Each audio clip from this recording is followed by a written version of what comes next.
I'm joined today by Maurice Emsellem. He's the director of the Access and Opportunity Program at the National Employment Law Project. Maurice, I was just reading about the 2 million, more than 2 million actually, unemployed workers who are going to be losing their jobless aid early in 2014 if there isn't a motion by Congress to allow the unemployed to continue receiving those benefits at the federal level. What really is at stake here in terms of what Congress needs to do? Well, as you probably know, we're dealing with still a very severe unemployment crisis in the United States. We have more long-term unemployment than we've ever had in the nation's history, going all the way back to the Depression. So currently there are about 4 million people who are unemployed, who've been looking for work and are still unemployed after 6 months of their job search. So and that you can't even compare that to prior recession levels. It's 3 times more than the number and the percent of unemployed that existed before the recession, and going back as far as 1948. There were never more than 26% of the unemployed who were out of work more than 6 months. So we still have this huge crisis, even though the recession is technically more than 4 years over, and that's because of such limited and stagnant job growth. So a lot of people are still relying on their limited unemployment benefits. The average benefit runs about $270 a week. Just to get by, and these are people who, because they've been unemployed so long, they're stretched to the limit financially, so their benefits are absolutely critical. I mean, without that $270 a week, it's very difficult for most of these workers to even put food on the table. So yes, the program, it's called Emergency Unemployment Compensation. The program expires the end of the year.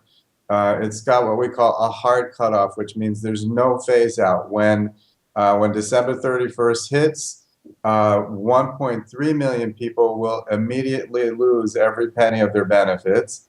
And then if you go out, if we add on the number of people who would qualify over the next 3 months, the first 3 months of the new year, that gets you to 2 million.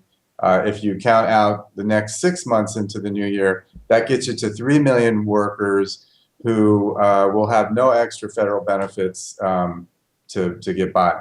I think that there's often discussions in corporate American media about unemployment insurance that don't really address the most important issues, in the sense that there's often discussions really about two things. Number one, whether the government is wasting money with unemployment insurance. And number two, the question of whether unemployment insurance encourages people simply to not work. So let's take them one at a time. First, as you stated, unemployment insurance benefits are not significant for most people.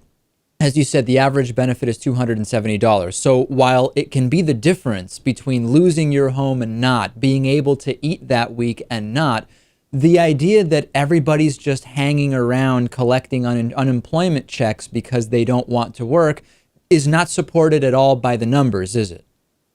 That's absolutely right. And it's really difficult. It's heart-wrenching to see workers portrayed in that light when they are really the victims of this recession.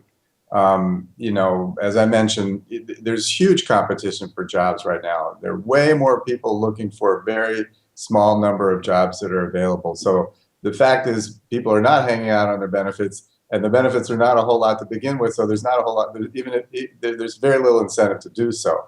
But yeah, what the research says, in contrast to what you hear from critics of the program, is that actually it has the effect of encouraging workers to stay in the job market, which is what we want. We want people to be looking for work.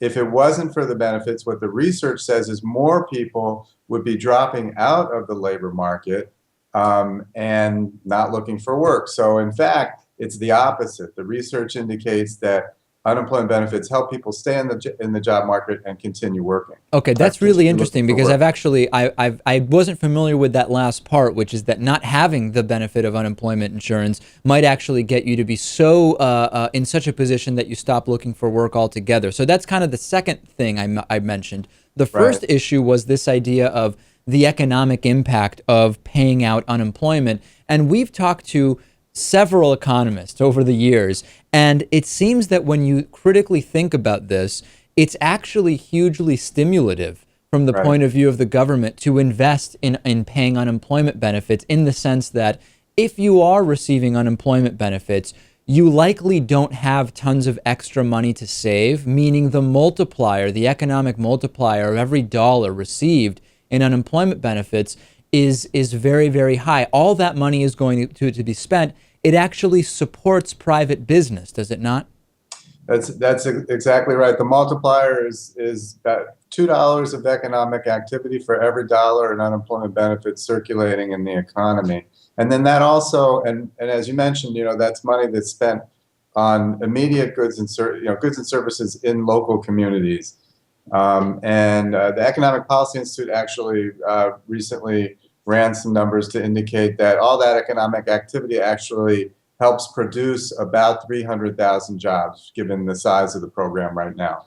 So then let's get to kind of what I think is a relevant issue, which is once we can pull back from the broad statements of unemployment benefits are bad are bad spending from the point of view of the federal government, and number two, that those who are unemployed are staying unemployed just because they want to keep collecting benefits. Once we can kind of rule out those two things, which we know aren't true, do you think that right now the balance is being appropriately struck, taking into consideration the economy that we have in terms of how long individuals who are unemployed can receive benefits, and the amount of the benefits to have the strongest effect of getting people to apply for jobs? Or could those logistics be tweaked such that the program would be more effective?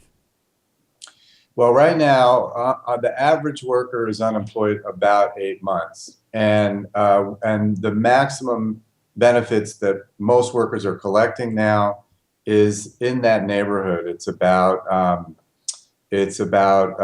a year's worth of benefits, a little bit less. That's the maximum that most people are collecting. So obviously, you want some leeway between the average and the maximum that folks can collect. So, of course, it would be helpful for the economy, for the workers, if we had a more robust program.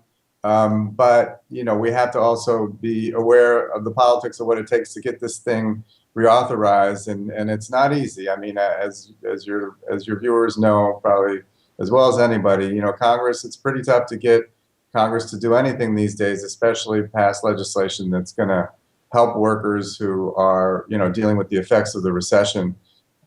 So, we would like to see this program reauthorized. That's what we'd like to see. It took a big hit the last go around when they reauthorized the program in January. They did cut benefits, especially for some of the states with the highest levels of unemployment. And as a result, there are about half as many people collecting benefits now compared to when the program was last reauthorized at the beginning of the year. So yeah, I mean, it's not a generous program, but given the politics, I think what we'd like to see is reauthorization of the current program.